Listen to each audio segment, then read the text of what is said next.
اے میرے میٹھے میٹھے پیارے کا حصہ بھائیوں، ماں باپ کی اطاعت اور فرما برداری ہمیں اپنے اوپر لازم کرنی ہی ہے، شریعت نے لازم کی ہے۔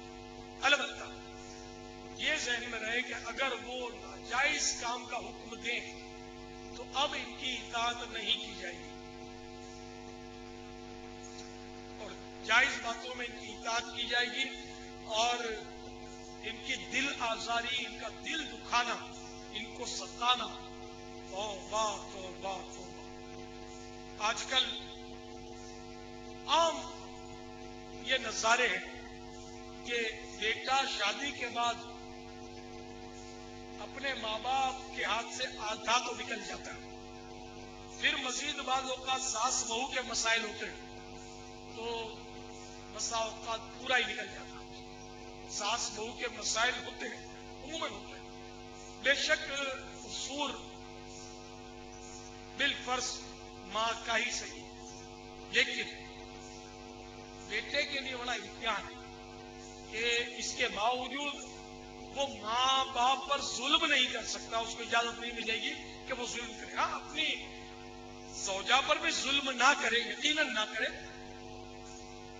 اور انصاف کرے، لیکن ماں باپ پر ظلم نہ کرے۔ ظلم کرے گا تو پھنسے گا۔ تو یہ بڑا کڑا امتحان ہے۔ وہ بیوی اگر مظلوم آئے تو بے شک اس کے ساتھ اس نے سلوک تو رکھنا ہے کہ وہ بیاہ کر آئی ہے، لیکن ماں باپ کے ساتھ بھی اس نے سلوک کر کے حکمت عملی اور احسن طریقے پر اس مسئلے کو سلجھانا ہے۔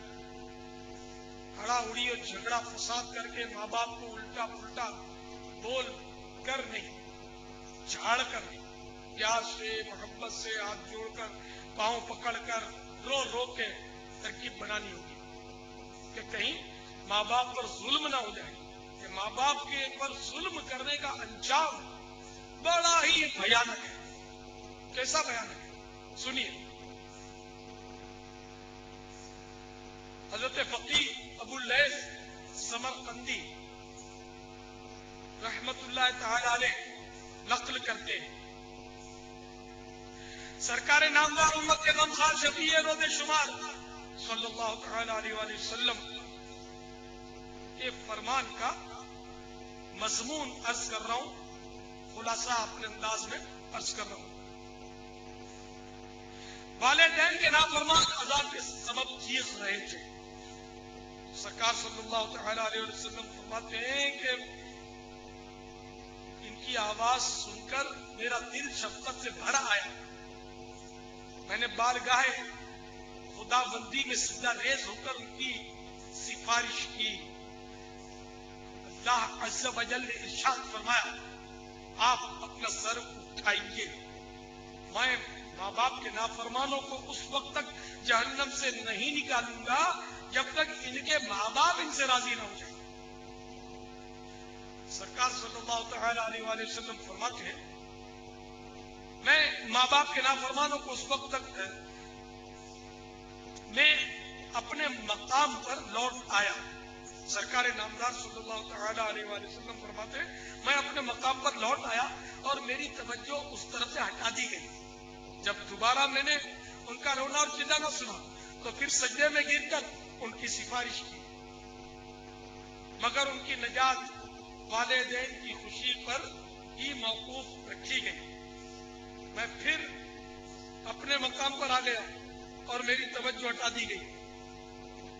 پھر جب والدین کے نافرمان آہوزاری اور چیخو پکار کرنے لگے، پھر میں نے ان کی چیخو پکار سنی تو اللہ رب العزت سے اجازت لے کر اس طبقہ جہنم کو میں نے ملاحظہ فرمایا جہاں ماں باپ کے نافرمان عذاب میں مبتلا تھے۔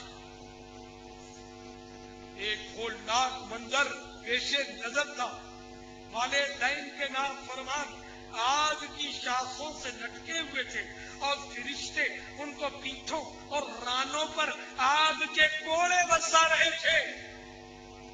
ان کے قدموں کے نیچے سانپ و بچھو دوڑ رہے تھے جو ان کو ڈس رہے تھے.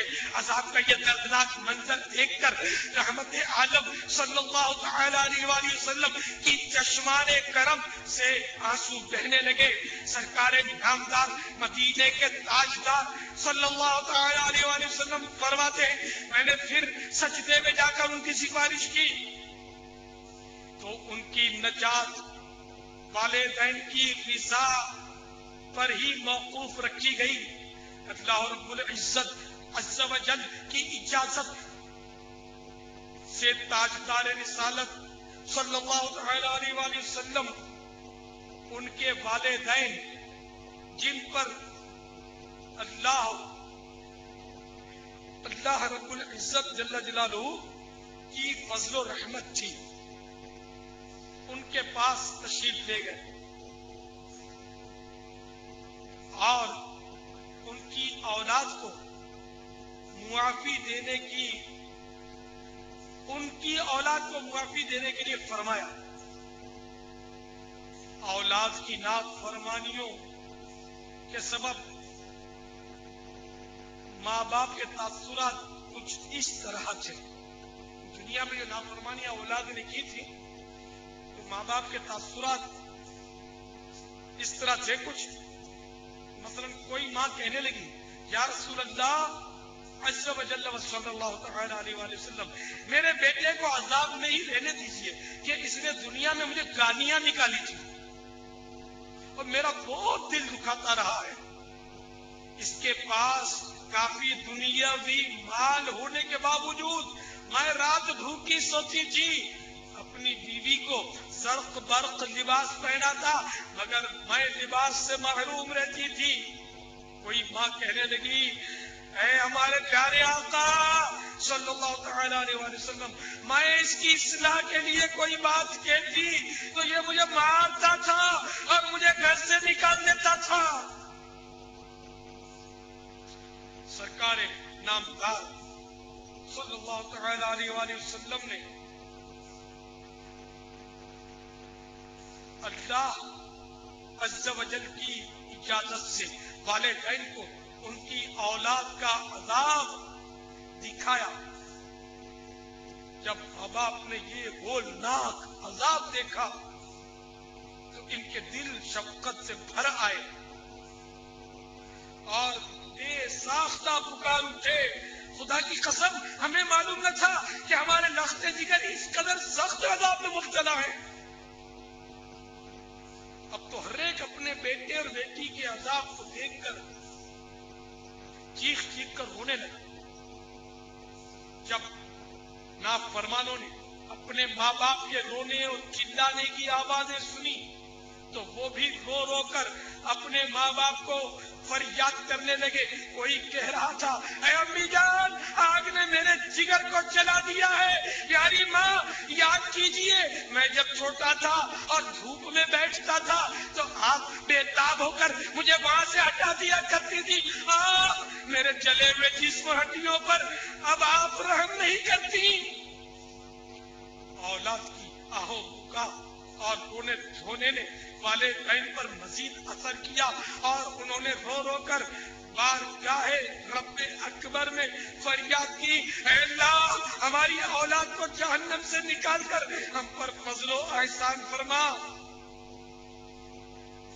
بہرحال جن جن کے ماں باپ نے اپنی اولاد کو معافی دی ان کو رہائی ملی. جب وہ جہنم سے آزاد ہوئے تو ان کا گوشت سب جل چکا تھا اور صرف ہڈیوں کے ڈھانچے رہ گئے تھے. پھر ان پر نہر الحیات کا پانی بہایا گیا جس سے ان کے جسم پر گوشت یعنی کھال اور بال اگ آئے اور ان کو جنت میں داخل کیا گیا.